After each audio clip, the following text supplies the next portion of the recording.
अजीब बात कर रही हो यार तुम। इतना बड़ा ड्रामा मैंने इसलिए किया था रेस्टोरेंट में, और एंड में रिजल्ट क्या निकला? वो दोनों मजीद खुशहाल जिंदगी गुजार रहे हैं अब एक साथ।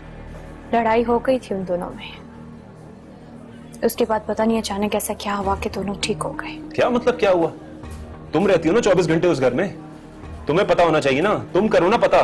ठीक है, इतने भरम में आने की कोई जरूरत नहीं है तुम्हें। अब देखो, मुझे पता है कि तुम्हें पता चल गया है कि मुझे क्या चाहिए, और मुझे पता है कि तुम्हें क्या चाहिए।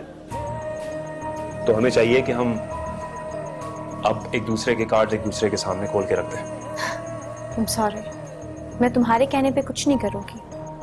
जब मुझे ठीक और बेहतर लगेगा मैं तभी करूंगी।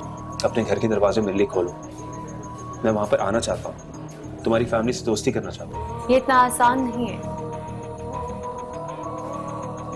मेरे मामू साहब इस चीज की इजाजत नहीं देंगे, क्योंकि गैर मर्द आके दोस्तियां नहीं कर सकते हमारे घर पे।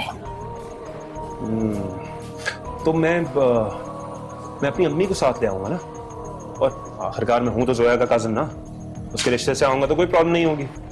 और तुम यही चाहती हो ना कि उसकी जिंदगी में हमेशा प्रॉब्लम आती रहे? चाहती तो मैं यही हूँ, लेकिन तुम्हारे लिए मैं अपने घर के तौर तरीके नहीं बदल सकती।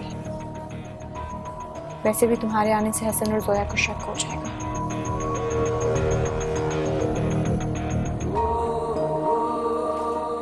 क्या देख रहे हो?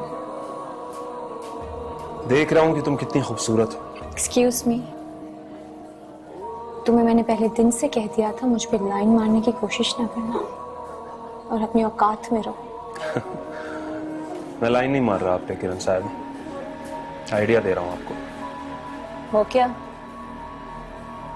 मंगनी कर लो मुझसे।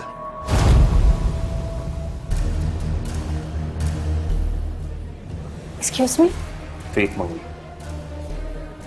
अपना मंगेतर बना के अपने घर के दरवाजे खोल दो मुझ पर, फिर देखना कुछ दिनों में ही ये जोया उस घर से भाग जाएगी, किसी को खुदा हाफिज कहे बगैर, बल्कि मुड़ के देखे बगैर भी।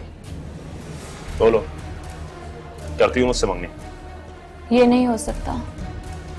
क्यों? क्यों नहीं हो सकता? क्योंकि तुम्हारा खानदान मेरे खानदान के शाया निशान नहीं। वो कैसे? जोया भी सिर्फ हसन की जिद की वजह से हमारे खानदान का हिस्सा बनी है, वरना उसकी इतनी औकात नहीं थी कि इस घर की बहू बनती। और जब मामू साहब को पता चलेगा तुम बीए फेर और बेकार आदमी। बेकार नहीं हूं, बेकार नहीं हूं। अपना बिजनेस शुरू करने वाला हूं बहुत जल्द। ये कह सकती हो कि I am a struggling entrepreneur. और जब मामू साहब को पता चलेगा कि तुम जोया के दूर के कसन हो, तो वो कभी नहीं मानेंगे। इसलिए मैं तुम पे अपना टाइम नहीं जाया करना चाहती। वाह, मैंने सिर्फ फेक मंगनी का कहा और तुम पता नहीं कहां तक सोच लेती हो यार। तो सोचना पड़ता है मिस्टर कमाल, तुम एक मजदूर आदमी हो। तुम मेहनत भी करोगे, तोड़फोड़ भी करोगे, स्टंट्स भी करोगे। जो कुछ मैं बोलूंगी वो तुम करोगे, जैसा कि उस रेस्टोरेंट में किया था। दिमाग सिर्फ मैं चलाऊंगी। वाह भाई, तुम तो खुद को बॉस बना के बैठ गई हो। अच्छा सुनो, बैग से याद आया, तुमने अभी क्या खाया था? आइसक्रीम खाई थी ना मेरे? हाँ, क्यों? यार एक्चुअली प्रॉब्लम ये है कि मेरे पास तो कोई ऐसा मामू नहीं है जो मुझे हज़ारों रुपए पॉकेट मनी दे। ऊपर से तुमने मंगनी से भी इनकार कर दिया और मेरा दिल तोड़ दिया। यहाँ वहां की मत, हमको सीधी बात करो। देखो, जब तक हमारी मंगनी नहीं होगी ना, हम जितनी बार भी मीटिंग्स करेंगे अमेरिकन सिस्टम के हिसाब से करेंगे। जो तुम खाओगी उसके पैसे तुम खुद दोगी, मैं नहीं दूंगा। ग्रेट, तुमने खुद ही साबित कर दिया कि तुम मेरे फेक मंगेतर बनने की भी लायक नहीं।